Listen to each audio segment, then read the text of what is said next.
Bible literature ministry అనుదిన ధ్యానములు మే 21 అంశము సంతోషించి ఆనందించుడి. వాక్యము మత్తయి సువార్త 5:11-12.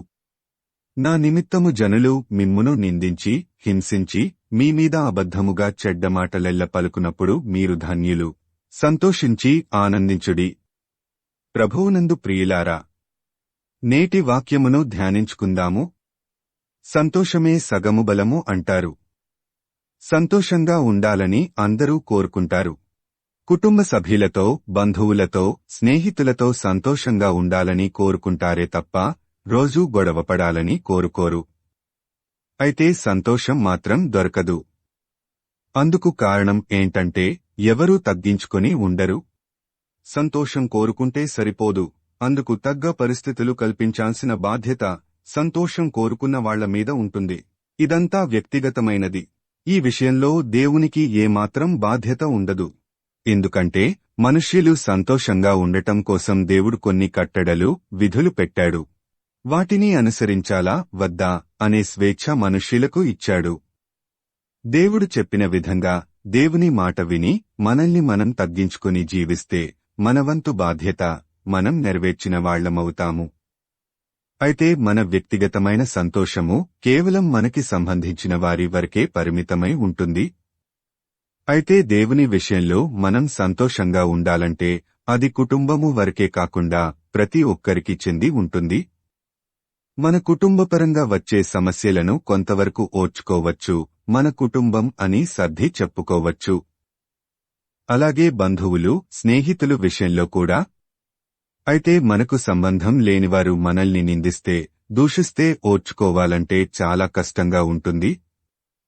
పోనీ మనల్లో ఏదైనా తప్పు ఉంటే ఓర్చుకోవచ్చు. కాని దేవుని విషయంలో మనల్ని నిందించి, దూషించి, చెడ్డమాటలు పలికితే అలాంటి వారిని దేవుడు శిక్షించాలని, వాళ్ళని సర్వనాశనం చేయాలని కోరుకుంటాము.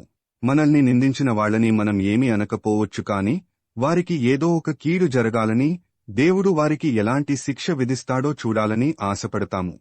అయితే యేసుప్రభువు మాత్రం సంతోషించమనడమే కాకుండా గంతులు వేయమంటున్నాడు. మనుష్యకుమారుని నిమిత్తము మనుష్యులు మిమ్మును ద్వేషించి, వెలివేసి, నిందించి, మీ పేరు చెడ్డదని కొట్టివేయనప్పుడు మీరు ధన్యులు. ఆ దినమందు మీరు సంతోషించి గంతులు వేయుడి. ఇదిగో మీ ఫలము పరలోకమందు గొప్పదైయుండును. లూకా 6:22-23. ఆచరణలో ఇది సాధ్యమేనా?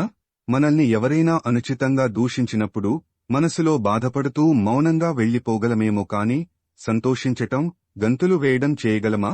దేవుని వాక్యములో మనం ఎంతవరకు ఎదుగుతున్నామో దానిని బట్టి జీవితాన్ని మార్చుకోగలము. వాక్యము మనలో ఉన్న రక్తపోటుని తగ్గించి ఇతరులను క్షమించేలా చేస్తుంది. అంతేకాక దేవుడు చెప్పినవి అభ్యాసము చేయడం ద్వారా సాధించగలము. మనుష్యులు చేయలేని వాటిని, అసాధ్యమైన దానిని చేయమని దేవుడు ఎప్పుడు చెప్పడు. కాబట్టి మీరు దేవుని విషయంలో నీతి నిజాయితీగా ఉన్నప్పుడు మీరు ఎదుర్కొనే అవమానాలను ఓర్పుతో సహించగలిగితే పరలోకమందు మీరు పొందబోవు గొప్పదేండు ఫలమును బట్టి సంతోషించి, ఆనందించి, గెంతులు వేయవచ్చును. ప్రార్థించుకుందాము.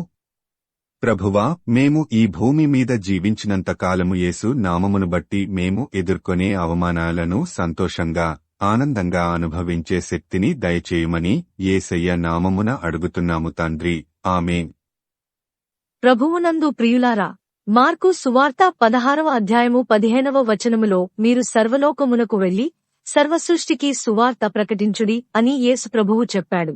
కాబట్టి సువార్తను ప్రకటించడంలో భాగంగా ఈ వాక్యమును మీ స్నేహితులు, బంధువులకు షేర్ చేయమని ప్రభువు నామమున కోరుతున్నాను. దేవుడు మిమ్మును దీవించునుగాక.